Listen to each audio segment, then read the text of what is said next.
Hey Boys and Girls Club, it's Miss Melissa here.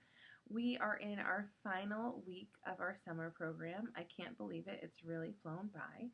But what I want to do today for our ABCs of mindfulness is just review everything we've learned over the last several weeks. So for A, that stood for attention. So we used all of our five senses to just be aware, right? So mindfulness in the very basic sense is just having awareness and attention of what's going on around you.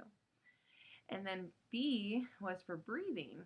So we learned how to belly breathe and how breathing is one of the most basic ways to calm ourselves down and kind of get in touch with our body. We're all breathing all the time, so it's not anything that we need to really work hard to do, but it can be a little bit different when we're trying to learn to breathe well and to make sure that we're breathing really deep into our bellies.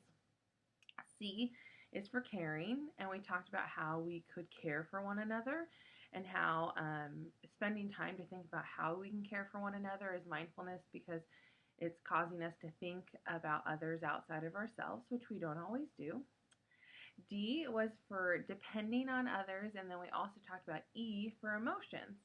And so in this one, we practice naming different emotions and then thinking, who could we talk to about those emotions? So we know that it is helpful to utilize other people and to lean on other people when dealing with our emotions.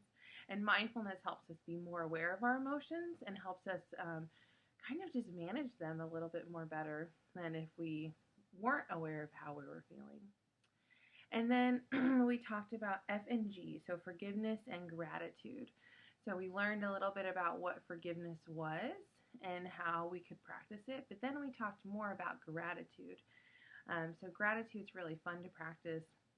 It's something I think is important to practice on a regular basis. When we practice gratitude often, it helps us kind of see things in a more positive light on a regular basis.